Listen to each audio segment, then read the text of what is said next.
പിതാവിൻ്റെയും പുത്രൻ്റെയും പരിശുദ്ധാത്മാവിൻ്റെയും നാമത്തിൽ ആമേൻ. കർത്താവേ, നിന്റെ ഉന്നതമായ നാമത്തിന് സ്തോത്രം ചെയ്യുന്നു.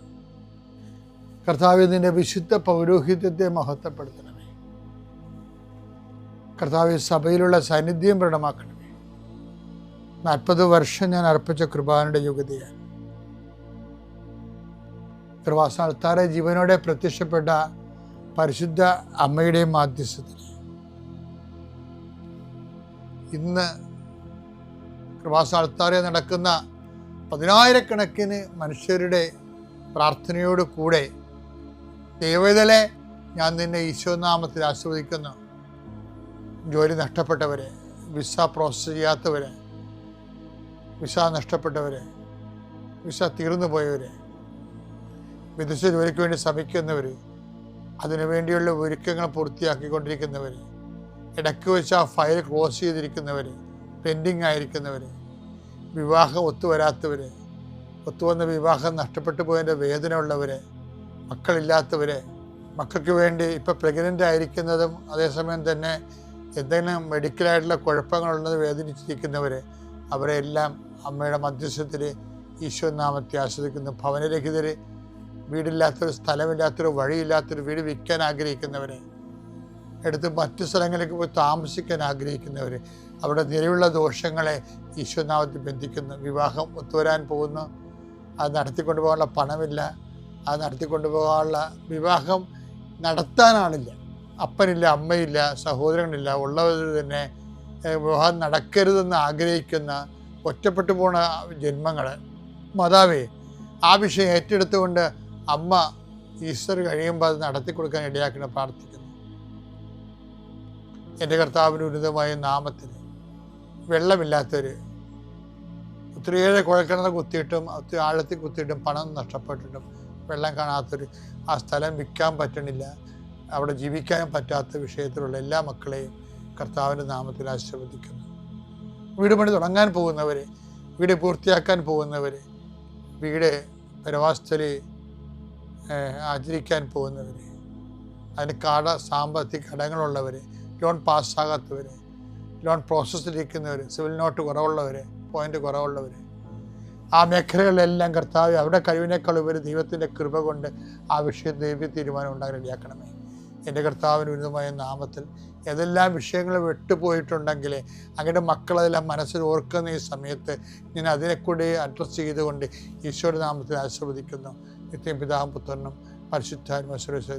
അമ്മേ പരിശുദ്ധ അമ്മേ, അമ്മേ പരിശുദ്ധ ദൈവമാതാവേ, കൃപാസനത്തിലൂടെ ഞങ്ങളുടെ ദേശത്തിനും അമ്മ മധ്യസ്ഥം തേടി തന്ന എല്ലാ അനുഗ്രഹങ്ങൾക്കും കൃപകൾക്കും ഞങ്ങളിപ്പോൾ ഹൃദയം നിറഞ്ഞ നന്ദി പറയുന്നു. അമ്മേ പരിശുദ്ധമ്മേ, ദൈവമാതാവേ, 2004 ഡിസംബർ 7 ഉച്ചകഴിഞ്ഞ് 2:30 കൃപാസനത്തിൽ സംഭവിച്ച അമ്മയുടെ പ്രത്യക്ഷപ്പെടലിനെക്കുറിച്ച് തിരുസഭയ്ക്ക് സമർപ്പിച്ചിരിക്കുന്ന പഠനരേഖകളുടെ മേൽ സഭാത്മകമായ പഠനം ആരംഭിക്കുവാൻ ഞങ്ങൾ പ്രാർത്ഥിക്കുന്നു. അമ്മേ പരിശുദ്ധമേ, ഭൂസ്വർലോകങ്ങളുടെ രാജ്ഞിയായ അങ്ങേയ്ക്ക് ഭൗമസംരക്ഷണത്തിനായി പ്രപഞ്ചപ്രകൃതിയെ തന്നെ തിരുസഭ പ്രതിഷ്ഠിക്കുവാൻ ഈ പ്രത്യക്ഷീകരണം വഴി ഇടയാക്കണമേ. പരിശുദ്ധമേ, ജപമാല മാതാവേ, സകല കൃപാസനം പ്രാർത്ഥനയോടും ചേർത്ത് ഞങ്ങളിപ്പോൾ പ്രാർത്ഥിക്കുന്ന ഈ കുടുംബത്തിന്റെ പ്രത്യേക നിയോഗം പറ മക്കളെ.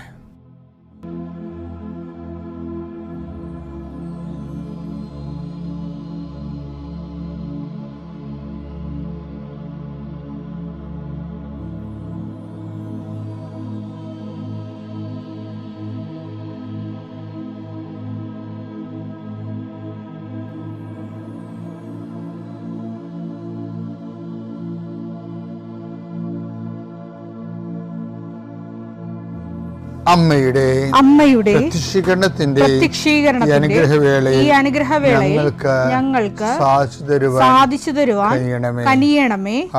ആമേൻ. എൻ്റെ പ്രിയപ്പെട്ടവരെ, നമ്മൾ ധൂർത്തപുത്രന്റെ പുനർവായനയാണ്.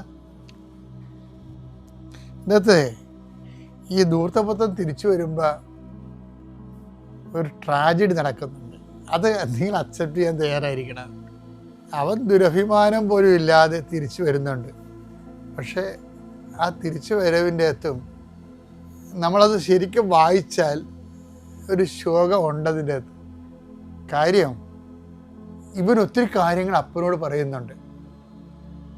അപ്പൻ അവനെ കെട്ടിപ്പിടിച്ച് ആശ്ലേഷിക്കുന്നുണ്ട്. പക്ഷേ അപ്പനൊരു വാക്ക് അവനോട് പറയണില്ല. പശ്ചാത്താപത്തിൻ്റെ കുറേ നാളത്തേക്ക് നമുക്ക് ദൈവത്തിൽ നിന്നൊരു വാക്കൊന്നും കിട്ടിയെന്ന് വരികയില്ല. പ്രാർത്ഥിക്കാനുള്ള രരുപിയ പ്രാർത്ഥനയ്ക്ക് ഉത്തരവൊന്നും കിട്ടിയെന്ന് വരികയില്ല. അപ്പം നിങ്ങൾ ഓർക്കും, പശ്ചാത്തപിച്ചുകൊണ്ടും പ്രത്യേകിച്ച് പ്രയോജനം തോന്നിപ്പോകുന്ന കുറേ മാസങ്ങളുണ്ടാവും. അപ്പോൾ ഇത് ഓർത്താൽ മതി. അത് അപ്പം മാത്രമുള്ള ആ ഒരു കാലഘട്ടത്തെ ആ വന്ന മുഹൂർത്തത്തിൻ്റെ മാത്രം ഒരു പ്രത്യേകതയായിട്ട് കരുതിയാൽ മതി. പിന്നീട് നീ പശ്ചാത്താപം ചെയ്ത് അത് റീഫണ്ടായി നിൻ്റെ വരവ് സത്യസന്ധമാണെന്ന് ദൈവത്തിന് തോന്നിയാൽ ദൈവം കമ്മ്യൂണിക്കേഷൻ സ്റ്റാർട്ട് ചെയ്യും. പക്ഷെ പ്രഥമ ദൃഷ്ടിയാൽ ചിലപ്പോൾ കമ്മ്യൂണിക്കേഷൻ സ്റ്റാർട്ട് ചെയ്യത്തില്ല. കാര്യങ്ങളൊക്കെ എല്ലാം നടക്കും, പക്ഷെ കമ്മ്യൂണിക്കേഷൻ എന്ന് പറഞ്ഞാൽ വേറൊരു വിഷയമാണ്. കാര്യം നമുക്ക് നോക്കിയാൽ മനസ്സിലാവും. മൂത്ത മകനോട് കുറേ കാര്യങ്ങളൊക്കെ പറയുന്നുണ്ടാവും. പക്ഷേ ഈ ധൂർത്തപുത്രനോട് ഒരു വാക്ക് പോലും അപ്പം പറയണില്ല. കെട്ടിപ്പിടിക്കുന്നുണ്ട്, അതവനെ ആശ്ലേഷിക്കുന്നുണ്ട്, സ്വീകരിക്കുന്നുണ്ട്, മാല അവന് ചെരുപ്പ് കൊടുക്കുന്നുണ്ട്, അവരെ മകൻ്റെ റാങ്കിലേക്ക് കൊണ്ടുവരുന്നുണ്ട്. പക്ഷെ സംസാരിക്കത്തിൽ താമസിക്കും. ദൈവം അങ്ങനെയാണെന്ന് പറയാല്ല. ദൈവത്തെക്കുറിച്ച് പറയണ കഥയിൽ വന്നു പോയിട്ടുള്ള നിഴൽ രൂപങ്ങളാണ് ഇതൊക്കെ. സംസാരിക്കാത്ത മൂകനായ അപ്പൻ നിസ്സാരമായിട്ട് കണക്കാക്കാൻ പറ്റത്തില്ല. അത് പശ്ചാത്താപത്തിൻ്റെ കുറേ കാലങ്ങളിൽ ദൈവമായിട്ട് നമുക്ക് ദൈവം ഇങ്ങോട്ട് കമ്മ്യൂണിക്കേറ്റ് ചെയ്യണമെന്ന് നമ്മൾ ധരിക്കരുത്. അപ്പോൾ വന്നതല്ലേ ഉള്ളൂ. അവൻ്റെ പശ്ചാത്താപം സത്യസന്ധമാണ് ദൈവം തോന്നിക്കഴിഞ്ഞാൽ കട്ട് ചെയ്ത് കമ്മ്യൂണിക്കേഷൻ സ്റ്റാർട്ട് ചെയ്യും. മകൻ പറഞ്ഞു, ഇളയ മകന്റെ കാര്യം പറയാം. പിതാവേ, സ്വർഗത്തിനെതിരായും നിന്റെ മുമ്പിലും ഞാൻ പാപം ചെയ്തു. നിന്റെ പുത്രൻ എന്ന് വിളിക്കപ്പെടാൻ ഞാൻ ഇനി യോഗ്യനല്ല. പിതാവാകട്ടെ തന്റെ ദാസരോട് പറഞ്ഞു. ഉടനെ മേൽത്തരം വസ്ത്രം കൊണ്ടുവന്ന് ഇവനെ ധരിപ്പിക്കുവിൻ. ഇവന്റെ കയ്യിൽ മോതിരവും കാലിൽ ചെരുപ്പും അണിയിക്കുവിൻ. കൊഴുത്ത കാളക്കുട്ടിയെ കൊണ്ടുവന്ന് കൊല്ലുവിൻ. നമുക്ക് ഭക്ഷിച്ച് ആഹ്ലാദിക്കാം. എന്റെ ഈ മകൻ മൃതനായിരുന്നു, അവനിതാ വീണ്ടും ജീവിക്കുന്നു. അവൻ നഷ്ടപ്പെട്ടിരുന്നു, ഇപ്പോൾ വീണ്ടും കിട്ടിയിരിക്കുന്നു. അവർ ആഹ്ലാദിക്കാൻ തുടങ്ങി. ഇതാണ് സംഭവം. ഇതിൻ്റെ ഡയലോഗില്ല. ആർക്ക് ഡയലോഗില്ല? അപ്പൻ മൂത്ത മകനോട് കമ്മ്യൂണിക്കേഷൻ ഇല്ല. നോക്കിയാൽ മതി. ഞാൻ ഇങ്ങനെ ഒത്തിരി ആൾക്കാരോട് കൗൺസിലിംഗ് ചെയ്യുമ്പോഴേ ചില ആൾക്കാർ എത്രയോ വർഷങ്ങളായിട്ട് ധ്യാനിപ്പിക്കുന്നത്, എത്രയോ ആയിരങ്ങൾ ധ്യാനിപ്പിച്ചിട്ടുണ്ട്, എത്രയോ പേരുടെ മാനസാന്തര വരെ എടുത്തിട്ടുണ്ട്. അപ്പോൾ അതെല്ലാം നമുക്ക് മനസ്സിലാക്കുമ്പോൾ ഈ ഒരു കാര്യം സിറ്റുവേഷൻ കറക്റ്റാണത്. ആ മാനസാന്തരത്തിൻ്റെ ആദ്യ കാലങ്ങളിൽ കമ്മ്യൂണിക്കേഷൻ ഇല്ല. നമുക്ക് പ്രാർത്ഥിക്കാൻ കുറവായിരിക്കും, ചിലപ്പോൾ നമുക്ക് പ്രാർത്ഥനയ്ക്ക് ഉത്തരം ചിലപ്പോൾ മെയിൻ്റെനൻസ് നടക്കും, എല്ലാ കാര്യങ്ങളും നടന്നു പോകും. ഞാൻ കെട്ടിപ്പിടിക്കുന്നുണ്ടെന്നൊക്കെ പറഞ്ഞില്ലേ, അപ്പം അവനെ കെട്ടിപ്പിടിക്കുന്നുണ്ട്, അവന് മോതിരം കൊടുക്കുന്നുണ്ട്, അവന് ചെരുപ്പ് കൊടുക്കുന്നുണ്ട്, റാങ്കിലെ കൊണ്ടുവന്നുണ്ട്. പക്ഷേ നോ ഡയലോഗ്. നമ്മൾ പെട്ടെന്ന് ശ്രദ്ധിക്കത്തില്ല.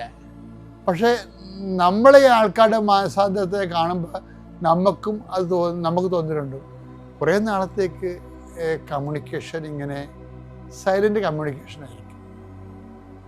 ഒരു ആക്റ്റീവ് കമ്മ്യൂണിക്കേഷൻ ആകണമെന്ന് നിർബന്ധമില്ല. അപ്പോൾ അതുകൊണ്ട് മാനസാന്തരപ്പെടുന്ന ആൾക്കാർ എപ്പോഴും ശ്രദ്ധിച്ചേക്കണം. നമ്മളുടെ പാപത്തിന് പരിഹാരം ചെയ്തു, ആ ദൂതമ്പത്ത് പറഞ്ഞ പോലെ ആ റീഫണ്ട് ചെയ്തു, പശ്ചാത്താപം പ്രായശ്ചിത്തത്തോടെ പറഞ്ഞു തീർക്കാതെ അത് ചെയ്ത് തീർത്ത് വരുമ്പോൾ ആ കമ്മ്യൂണിക്കേഷൻ ഫുൾ സ്വിങ് ആയിട്ട് വരും. ആ സമയം മുതൽ നമുക്ക് കൂടുതൽ പ്രാർത്ഥിക്കാനും, പിന്നെ ദൈവം നമ്മൾ ഏറ്റവും നല്ല കമ്മ്യൂണിക്കേറ്ററാണ്. ദൈവം ഏറ്റവും നല്ല കമ്മ്യൂണിക്കേറ്ററാണ്. കാര്യം നമ്മൾ ഭൂമി ജീവിക്കുമ്പോൾ ദൈവത്തിൻ്റെ ഈ കമ്മ്യൂണിക്കേഷൻ ഒരിക്കലെങ്കിലും കിട്ടിയില്ലെങ്കിൽ എന്തൊരു കുഴപ്പമുണ്ടെന്നേ ഞാൻ പറയത്തുള്ളൂ. വെച്ച് കഴിഞ്ഞാൽ ദൈവം നല്ലവണ്ണം കമ്മ്യൂണിക്കേറ്റ് തൻ്റെ ദാസനോട്, തൻ്റെ ഭക്തനോട്, തൻ്റെ വിശ്വാസിയോട്, മോശയോടൊന്നും ഒരു സ്നേഹിതരെ പോലെ സംസാരിക്കുന്ന ആളാണ്. പക്ഷെ അത് ആ ലെവലിലേക്ക് നമ്മൾ ദൈവത്തെ സ്നേഹിച്ച, സത്യസന്ധമായിട്ട് ദൈവത്തിന് വേണ്ടിയാണ് സ്നേഹിക്കണമൊക്കെ ദൈവത്തിന് തോന്നിക്കഴിഞ്ഞാൽ സ്വപ്നങ്ങളിലൂടെ, ദർശനങ്ങളിലൂടെ, പിന്നെ വ്യക്തികളിലൂടെ, ഇൻസിഡൻസ് എന്നില്ലേ, നമ്മൾ ഇൻസിഡൻസ് എന്നൊക്കെ പറഞ്ഞാലും അതിലൂടെയും ദൈവത്തിന് നമ്മളോട് കമ്മ്യൂണിക്കേറ്റ് ചെയ്യാൻ പറ്റും. കമ്മ്യൂണിക്കേഷൻ ഭയങ്കര രസമായിരിക്കും. അപ്പം നമ്മളെപ്പോഴും ഓർക്കണത് ദൈവമായിട്ട് ഈ ഒരു കാലത്ത് നല്ല റിലേഷൻസിലേക്ക് വരാൻ വേണ്ടി, നല്ല ഫുൾ സ്വിങ് കമ്മ്യൂണിക്കേഷനിലേക്ക് വരാൻ വേണ്ടി പ്രത്യേകം സത്യസന്ധമായി, സുവിശേഷവിഹിതമായി, സാക്ഷ്യത്തോടെ ദൈവത്തിന് വേണ്ടി, അല്ല ദൈവത്തിൻ്റെ ആനുകൂല്യത്തിന് വേണ്ടിയുള്ളതിനേക്കാളുപരി ദൈവത്തിന് വേണ്ടി. ദൈവത്തിന് ഭയങ്കര സങ്കടമായിരിക്കുമേ എപ്പോഴും. എന്ന് വെച്ച് കഴിഞ്ഞാൽ ഈ മനുഷ്യന്മാരെല്ലാം സ്നേഹിക്കണത് വയറ്റിപ്പിഴപ്പിന് വേണ്ടിയാണെന്ന് ദൈവത്തിന് അറിയാം. അതാണ് ദൈവത്തിന് സങ്കടമെന്ന് എനിക്ക് പലപ്പോഴും തോന്നിയിരിക്കുന്നത്. പക്ഷെ ദൈവത്തിന് വേണ്ടി സ്നേഹിക്കാൻ തുടങ്ങിക്കഴിഞ്ഞാൽ അത് നീ തന്നതും തരാത്തതും ഞാൻ അളന്നും തൂക്കി നോക്കാതെ എനിക്ക് നീയാണെന്ന് പറയത്തില്ലേ, അങ്ങനെയൊക്കെ പറഞ്ഞൊരാളാണ് ഈ പത്രോസൊക്കെ ഈ ഹൃദയം തുറന്നാണ് ഈശോ ഇൻട്രാക്ട് ചെയ്യുന്നത്. ഹൃദയം തുറന്നാണ്. കാരണം അവരോടൊക്കെ ഹൃദയം തുറന്ന് സംസാരിക്കാനുള്ള തുറവി, ദൈവത്തിൻ്റെ റിസർവ്ഡ്നെസ് പോകണമെന്നുണ്ടെങ്കിൽ ദൈവം ഇങ്ങനെ ഒരു റിസർവറിൽ വരാൻ കാരണം വെച്ച് കഴിഞ്ഞാൽ നമ്മൾ കമ്മ്യൂണിക്കേഷൻ ചെയ്യാൻ പറ്റിയ ആളല്ലാത്ത കൊണ്ടാണ്. അതാണ് വരുന്ന വിഷയം അങ്ങനെ വരുന്നത്. അത് ഈ മുൻപ് കാലത്ത് ആ ഒരു അമിക്കബിലിറ്റി, അനുരഞ്ജനം ഉണ്ടാകാൻ വേണ്ടി പ്രത്യേകം ശ്രദ്ധിക്കണം. പിതാവിൻ്റെയും പുത്രൻ്റെയും പരിശുദ്ധ വിശ്വാസ പ്രമാണം. സർവശക്തനായ പിതാവും ആകാശത്തിൻ്റെയും ഭൂമിയുടെയും സൃഷ്ടാവുമായ ദൈവത്തിൽ ഞാൻ വിശ്വസിക്കുന്നു. അവിടുത്തെ ഏകപുത്രനും ഞങ്ങളുടെ കർത്താവുമായ ഈശോമിശിഹായിലും ഞാൻ വിശ്വസിക്കുന്നു. ഈ പുത്രൻ പരിശുദ്ധാത്മാവിനാൽ ഗർഭസ്ഥനായി കന്യകാമറിയത്തിൽ നിന്ന് പിറന്ന് പൊന്തിയോസ് പീലാത്തോസിന്റെ കാലത്ത് പീഡകൾ സഹിച്ച് കുരിശിൽ തറയ്ക്കപ്പെട്ട് മരിച്ച് അടക്കപ്പെട്ട് പാതാളങ്ങളിൽ ഇറങ്ങി മരിച്ചവരുടെ ഇടയിൽ നിന്ന് മൂന്നാം നാൾ ഉയർത്ത് സ്വർഗത്തിലേക്ക് എഴുന്നള്ളി സർവശക്തിയുള്ള പിതാവായ ദൈവത്തിന്റെ വലതുഭാഗത്തിരിക്കുന്നു. അവിടെ നിന്ന് ജീവിക്കുന്നവരെയും മരിച്ചവരെയും വിധിക്കുവാൻ വരുമെന്നും ഞാൻ വിശ്വസിക്കുന്നു. പരിശുദ്ധാത്മാവിലും ഞാൻ വിശ്വസിക്കുന്നു. വിശുദ്ധ കത്തോലിക്കാ സഭയിലും പുണ്യവാന്മാരുടെ ഐക്യത്തിലും പാപങ്ങളുടെ മോചനത്തിലും ശരീരത്തിന്റെ ഉയർപ്പിലും നിത്യമായ ജീവിതത്തിലും ഞാൻ വിശ്വസിക്കുന്നു. ആമേൻ. സ്വർഗ്ഗസ്ഥനായ ഞങ്ങളുടെ പിതാവേ, അങ്ങയുടെ നാമം പൂജിതമാകണമേ. അങ്ങയുടെ രാജ്യം വരണമേ. അങ്ങയുടെ തിരുമനസ് സ്വർഗത്തിലെ പോലെ ഭൂമിയിലുമാകണമേ. അന്നു വേണ്ടുന്ന ആഹാരം ഇന്ന് ഞങ്ങൾക്ക് തരണമേ. ഞങ്ങളോട് തെറ്റ് ചെയ്യുന്നവരോട് ഞങ്ങൾ ക്ഷമിക്കുന്നത് പോലെ ഞങ്ങളുടെ തെറ്റുകൾ ഞങ്ങളോടും ക്ഷമിക്കണമേ. ഞങ്ങളെ പ്രലോഭനത്തിൽ ഉൾപ്പെടുത്തരുതേ, തിന്മയിൽ ഞങ്ങൾ രക്ഷിക്കണമേ. ആമേൻ. നന്മ നിറഞ്ഞ മറിയമേ, സ്വസ്തി. കർത്താവ് അങ്ങയുടെ കൂടെ സ്ത്രീകളിൽ അങ്ങ് അനുഗ്രഹിക്കപ്പെട്ടവളാകുന്നു. അങ്ങയുടെ ഉദരത്തിൻ ഫലമായി ഈശോ അനുഗ്രഹിക്കപ്പെട്ടവനാകുന്നു. പരിശുദ്ധ മറിയമേ, തമ്പുരാന്റെ അമ്മേ, പാപികളായ ഞങ്ങൾക്ക് വേണ്ടി ഇപ്പോഴും ഞങ്ങളുടെ മരണസമയത്തും തമ്പുരാനോട് അപേക്ഷിക്കണമേ. ആമേൻ. യോഹന്നാൻ 16:14. അവൻ സ്വമേധയാ ആയിരിക്കില്ല സംസാരിച്ചത്. അവൻ കേൾക്കുന്നത് മാത്രം സംസാരിക്കും. വരാനിരിക്കുന്ന കാര്യങ്ങൾ അവൻ നിങ്ങളെ അറിയിക്കും. അവൻ എനിക്കുള്ളവയിൽ നിന്ന് സ്വീകരിച്ച്. ഇത് ഒരു ഡേഞ്ചറസ് സോണാണ് ശരിക്കും. വരാനിരിക്കുന്ന കാര്യങ്ങൾ അവൻ നിന്നെ അറിയിക്കും. അപ്പം നമ്മളോർക്കും നല്ല കാര്യമല്ലേ, വരാനുള്ള കാര്യം നമുക്ക് അറിയാവില്ല. അതല്ല പ്രശ്നം. നമ്മൾ എന്തെങ്കിലും പ്രകൃതം കാണിച്ചാലും ദൈവത്തിന് മുമ്പിൽ മുൻകൂർ റിസൾട്ടാവും. ഈ പ്രാർത്ഥനയെ ബാധിക്കുന്നൊരു വിഷയമാണിത്. നീ ഇന്ന് വലിയ ദൈവതിരുസന്നിധിയിൽ വലിയ ദൈവത്തിൻ്റെ മകനാണെന്നൊക്കെ പറഞ്ഞ് ഇപ്പം തൽക്കാലം ഒരു അനുഗ്രഹമൊക്കെ കിട്ടിക്കഴിഞ്ഞപ്പോൾ നീ ഒരു അഭ്യാസമൊക്കെ കാണിച്ച് നിന്നാലും നിന്നെക്കുറിച്ച് വരാനിരിക്കുന്ന കാര്യങ്ങൾ അവൻ നിന്നെ അറിയിക്കുക എന്ന് വെച്ച് കഴിഞ്ഞാൽ നീ ഒരു 5 കൊല്ലം കഴിയുമ്പോൾ എങ്ങനെ ഇരിക്കും? ഇതൊരു പ്രശ്നമാണ് മക്കളെ. ഇത് ഭയങ്കര സീരിയസ് പ്രോബ്ലമാണ്. എന്ന് വെച്ചാൽ നമ്മളെ പല കാര്യങ്ങളും ചില ആൾക്കാർ ദൈവത്തിന് പള്ളിയിലൊക്കെ ചെല്ലുമ്പോൾ കാണത്തില്ല, ചില ആൾക്ക് ഉമ്പ കളിച്ചു തന്നെ കാണാം. ഈ ആടൊക്കെ നടക്കണ പോലെ മുട്ട നിരങ്ങിയൊക്കെ പള്ളിക്കാരനെ കണ്ടിട്ടില്ലേ, നേർച്ചയാണ് അവർ. ചില ആൾക്കാർ മുട്ടിട്ട് നിരങ്ങി പോണ കാണാം, ചിലക്കാർ ഉരുണ്ടുരുണ്ടൊക്കെ പോണ കാണാം. ഈ അഭ്യാസങ്ങളും സർക്കസും എന്ത് കാണിച്ചാലും വരാതിരിക്കുന്ന കാര്യങ്ങൾ അവൻ നിന്നോട് പറയും, പറയാതിരിക്കത്തില്ല. അത് നിസ്സാരവാക്കല്ലത്. നീ ഇപ്പം പള്ളി കിടന്ന് ഉരുണ്ടെന്ന് വിചാരിച്ചോ, അല്ലെങ്കിൽ നിരങ്ങെന്ന് വിചാരിച്ചോ, അല്ലെങ്കിൽ ഉമ്പ കളിച്ചെന്ന് വിചാരിച്ചോ, നീ ഇപ്പം വലിയ മുടങ്ങാതെ കുർബാനക്കൊക്കെ വരുന്നുണ്ട്, ഈ കുറേ നാളായിട്ട് നീ ദൈവത്തോട് അടുത്തൊക്കെ നിൽക്കുകയാണെങ്കിലും നിന്നെ അസസ് ചെയ്യണത് നിൻ്റെ കൈയിരിപ്പ് വെച്ചുകൊണ്ടാണ്. അതെന്താണ്? വചനേതാണ്? 16 16-14.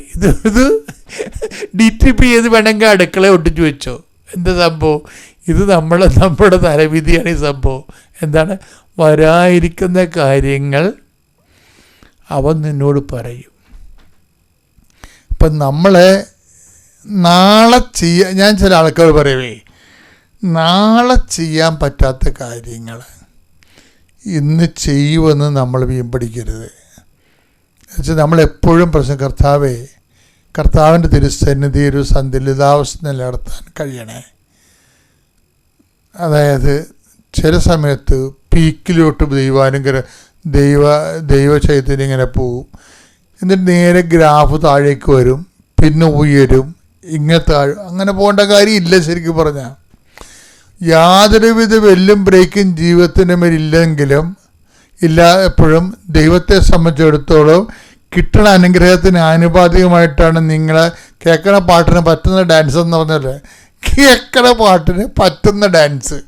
ഇപ്പം നിങ്ങൾക്ക് കുറച്ച് അനുഗ്രഹം കിട്ടിയാണെങ്കിൽ ദൈവത്തിന് കുടുംബ പ്രാർത്ഥന കൊണ്ട് എല്ലാ സാധനമാണ്. കേൾക്കുന്ന പാട്ടിന് പറ്റുന്ന ഡാൻസ് എന്ന് വെച്ച് കഴിഞ്ഞാൽ ഇപ്പം കുടുംബ പ്രാർത്ഥനയൊക്കെ ഉണ്ട്. കാര്യം മകന് ജോലി കിട്ടി, വീടൊക്കെ വെച്ച്, അച്ഛൻ വന്ന് വീടൊക്കെ വഞ്ചരിച്ച്, ഇപ്പം വലിയ മുട്ടിപ്പാടൊന്നുമില്ല, ഇപ്പോൾ ഓക്കെയാണ്. ഇനിയിപ്പോൾ കൊച്ചു നാളെ കേൾക്കുകയാണ് അവൻ്റെ വിസ ക്യാൻസലാകാൻ പോവുകയാണ്. അയ്യോ ഞാൻ എന്തുമാത്രം കഷ്ടപ്പെട്ട് പ്രാർത്ഥിച്ചതാണ് എന്ന് പറഞ്ഞുകൊണ്ട് അപ്പം തന്നെ പിന്നെ പ്രാർത്ഥന മുടക്കുന്നേ. വരാനിരിക്കുന്ന കാര്യങ്ങൾ അവൻ നിന്നോട് പറയും. അതാണ് വിഷയം. അത് എന്നുവെച്ചാൽ കാലാവസ്ഥകളിലെ ഭേദങ്ങളിൽ കൈവരിക്കുന്ന സന്തുലിതാവസ്ഥ ദൈവത്തിരുസന്നിധിയിൽ വെടിപ്പോടെ നിൽക്കാൻ നമ്മളെ സഹായിക്കുന്നതാണ്. അപ്പോൾ ഇപ്പോൾ കുറച്ച് കാര്യങ്ങളൊക്കെ എല്ലാം ഭംഗിയായിട്ട് എനിക്കാണെങ്കിൽ ചേടത്തിമാരെ കൊണ്ട് ഭയങ്കര പേടിയുള്ളൊരു മനുഷ്യനാണ് ഞാൻ. ഇവരൊക്കെ ഇങ്ങനെ വാരിക്കെട്ടിയൊക്കെ ഓരോ കാര്യം പറയുമ്പോൾ ഞാൻ മൈൻഡ് ചെയ്യത്തില്ല. അതെന്ന് വെച്ച് കഴിഞ്ഞാൽ എനിക്കറിയാം ഇപ്പം ഇത് നല്ലപ്പോഴും കുറേ അനുഗ്രഹങ്ങളൊക്കെ കിട്ടി, മക്കളൊക്കെ രക്ഷപ്പെട്ടൊക്കെ കഴിഞ്ഞപ്പോഴാണ് ഇവർ വലിയ സംഭവമൊക്കെ പറയണമെങ്കിലും നാളെ ഇവർക്കൊരു പണി കിട്ടുകയാണെങ്കിൽ ഈ സാഹചര്യങ്ങളൊന്നും ഈ ഭക്തിയും ഉണ്ടാകത്തില്ല, പ്രാർത്ഥനയും ഉണ്ടാകത്തില്ല. മോന്തം കയറ്റി എവിടെയെങ്കിലും ദൈവത്തിനെയും തെറി വിളിച്ച് എവിടെയെങ്കിലും മൂലക്ക് കുത്തിരിക്കണ കാണാം. അത്രയേ ഉള്ളൂ സാധനം. ഇങ്ങനെയുള്ളവർക്ക് ഇങ്ങനെ തന്നെ 8 പണി കിട്ടുകയും ചെയ്യും. എന്താ കാര്യം ചെറിയാവോ?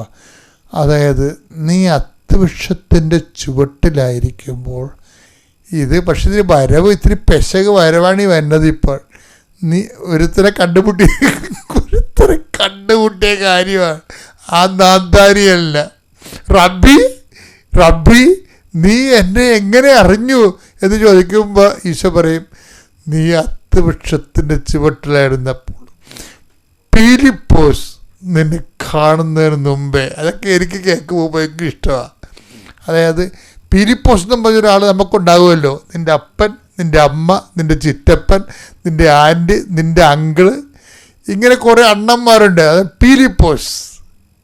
നമ്മൾ കുറേ പീലിപ്പോസുമാരുണ്ടാവും. കർത്താവ് എന്ന് പറഞ്ഞാൽ നിൻ്റെ ആൻറ്റിയും അണ്ണനും കൂട്ടുകാരും അതാണ് പീലിപ്പോസ് എന്ന് പറഞ്ഞ ആ കക്ഷികളൊക്കെ നിന്നെ കാണുന്ന മുമ്പ് കാണാൻ തുടങ്ങിയവരാണ് ഞാൻ. Take the word of God. എൻ്റെ പ്രിയപ്പെട്ടവരെ, യോഹന്നാൻ 1:48. അപ്പോൾ നഥാനിയേൽ ചോദിച്ചു, നീ എന്നെ എങ്ങനെ അറിയുന്നു? യേശു മറുപടി പറഞ്ഞു, പീലിപ്പോസ് നിന്നെ വിളിക്കുന്നതിന് മുമ്പ് നീ അത്തിമരത്തിന്റെ ചുവട്ടിലിരിക്കുമ്പോൾ ഞാൻ നിന്നെ കണ്ടു.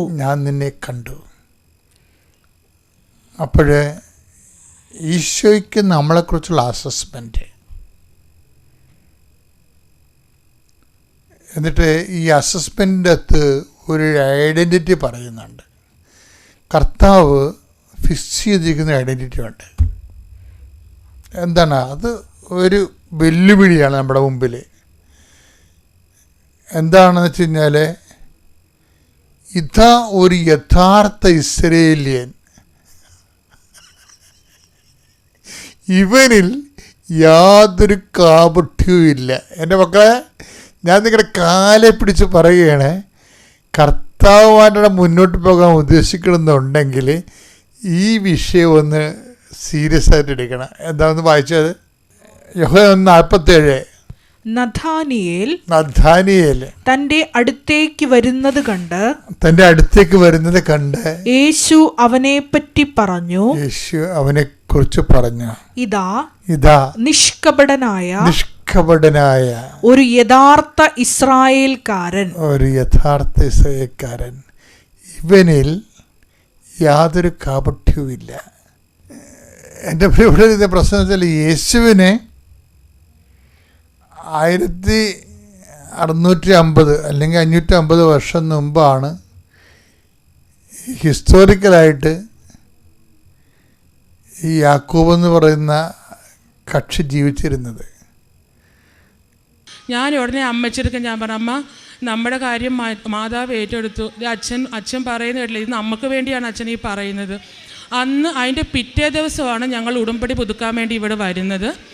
അന്ന് രാവിലെ ഞാൻ എഴുന്നേറ്റു, പ്രത്യക്ഷീകരണ പ്രാർത്ഥന ചൊല്ലി അമ്മയുടെ മുന്നിൽ നിന്നും ഞാൻ പറഞ്ഞു, അമ്മേ, എൻ്റെ ആദ്യത്തെ നിയോഗം എന്ന് പറയുന്ന ഇൻഷുറൻസിൻ്റെ ക്ലെയിം കിട്ടി എൻ്റെ ലോൺ ക്ലോസ് ചെയ്യണമെന്നാണ്. അതെനിക്ക് സാധിച്ചിട്ടില്ല.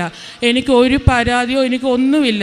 കാരണം എനിക്ക് പൂർണ്ണ വിശ്വാസമുണ്ട്. എൻ്റെ അമ്മ എനിക്കത് സാധിച്ചു തരുമെന്ന് എനിക്ക് പൂർണ്ണ വിശ്വാസമുണ്ട്. ഞാൻ വളരെയേറെ സന്തോഷത്തോടു കൂടിയാണ് അമ്മയുടെ സന്നിധിയിൽ ഉടമ്പടി പുതുക്കാൻ വരുന്നത്. അന്നേരമല്ല എൻ്റെ മനസ്സിലൊരു തോന്നൽ, നീ ഫോണിൽ മെസ്സേജ് നോക്കുന്ന ഒരു തോന്നൽ മനസ്സിൽ വന്നു. ഞാൻ ഉടനെ തന്നെ എൻ്റെ ഫോൺ എടുത്തു. ഞാൻ മെസ്സേജ് നോക്കിയപ്പോൾ എൻ്റെ ലോൺ ക്ലോസ് ചെയ്യാൻ വേണ്ട തുക 21,42,000 രൂപയാണ്. അത്രയും എമൗണ്ടും എൻ്റെ ലോൺ അക്കൗണ്ടിൽ ക്രെഡിറ്റായി എൻ്റെ ലോൺ ക്ലോസ് ആയെന്നുള്ളൊരു മെസ്സേജാണ് അമ്മ എനിക്ക് അന്ന് തന്നത്. ഞാൻ ഒരുപാട് അമ്മയ്ക്കും തിരിക്കുമാറിന് ഒരുപാട് നന്ദി പറഞ്ഞു. ഞാൻ ഇവിടെ വന്നു ഉടമ്പടി പുതുക്കാൻ വന്നു. തിരിച്ചു പോകുന്നിടം വരെ അമ്മയുടെക്കും തിരിക്കുമാറിന് ഒരുപാട് നന്ദി മാത്രമേ എനിക്ക് പറയാനുണ്ടായിരുന്നുള്ളൂ. അന്ന് ഉടമ്പടി പുതുക്കിയപ്പോൾ 6ാമത്തെ നിയോഗമായിട്ട് ഞാൻ ഒരു കാര്യം കൂടെ എഴുതി. എൻ്റെ 21 ലക്ഷം കൂടാതെ ഇൻഷുറൻസ് ഞാൻ എടുത്തത് 1 ലക്ഷം രൂപയും ലോണായിട്ട് തന്നെയാണ് ഇൻഷുർ ചെയ്തിരുന്നത്. ഞാൻ എൻ്റെ അമ്മയുടെയൊക്കെ പറഞ്ഞു, അമ്മേ, എനിക്ക് ആ 1 ലക്ഷം രൂപയുടെ ഒരു ബാധ്യതയും കൂടെ ഉണ്ട്. എനിക്കിനി മുന്നോട്ട് പോകണമെങ്കിൽ എനിക്ക് ആ ബാധ്യതയും കൂടെ അമ്മ തീർത്ത് തരണം. അതുപോലെ തന്നെ എൻ്റെ നാത്തൂന് അവൾക്ക് കുറച്ച് പൈസ ഒരാൾക്കൊരു സഹായത്തിനായിട്ട് കൊടുത്തിട്ട് അവൾക്കത് തിരിച്ചു കിട്ടുന്നില്ലായിരുന്നു. അപ്പം അവളുടെ പേരും കൂടെ അവളുടെ ബാധ്യത തീർക്കണമെന്നും പറഞ്ഞുകൊണ്ട് ഞാൻ 6ാമത്തെ നിയോഗമൊക്കെ എഴുതി. ഞാൻ ഇവിടെ വന്നിരുന്നു പിന്നെയും പ്രാർത്ഥിച്ചപ്പം എൻ്റെ മനസ്സിൽ ഭയങ്കര ഒരു വിഷമം. കാരണം എൻ്റെ അമ്മ എനിക്ക് 21,42,000 രൂപ എന്ന് പറയുന്ന മാസം 23,000 രൂപ ഒരു വരുമാനമില്ലാതെ EMI അടയ്ക്കേണ്ട അത്രയും വലിയൊരു ബാധ്യത എൻ്റെ അമ്മ എനിക്ക് തീർത്തു തന്നു. എന്നിട്ടും പിന്നെയും ഞാൻ ഈ 1 ലക്ഷം രൂപയ്ക്ക് വേണ്ടി അമ്മയുടെയൊക്കെ ചോദിച്ചപ്പോൾ ഞാൻ അമ്മയുടെയൊക്കെ പറഞ്ഞു, അമ്മേ, അത് എൻ്റെ അത്യാഗ്രഹമായി പോയോ, അമ്മ എന്നോട് ക്ഷമിക്കണം. ഞാനത് എങ്ങനെയെങ്കിലും ഒരു 1,350 രൂപ വീതം വെച്ച് അതിന് മാസം EMI വരുന്നുള്ളൂ. അത് ഞാൻ എങ്ങനെ അടച്ചോളാം? അതെനിക്കൊരു ഞാൻ ചോദിച്ചത് എനിക്കൊരു തെറ്റായിട്ട് തോന്നിപ്പോയി.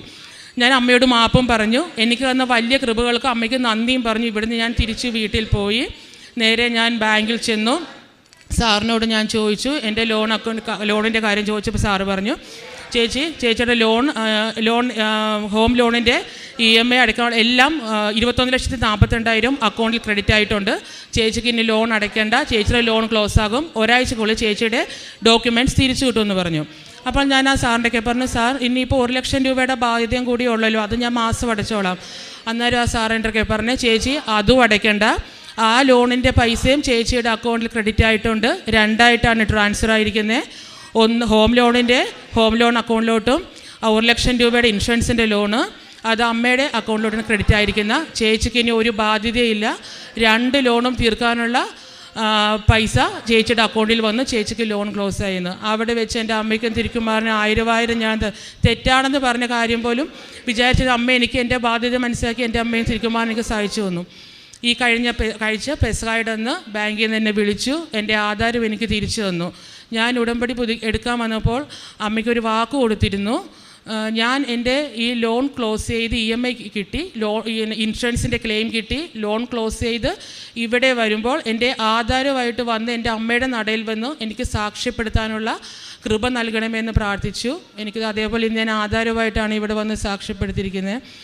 അമ്മയെ തിരുക്കുമാറിനും തന്ന ഈ അനുഗ്രഹത്തിന് കൃപയ്ക്ക് 1000 നന്ദി അർപ്പിക്കുന്നു. എൻ്റെ പേര് റേച്ചൽ അലക്സ്, വീട് പാമ്പനാറ്, പീരുമേട് അടുത്ത് പാമ്പനാറ്.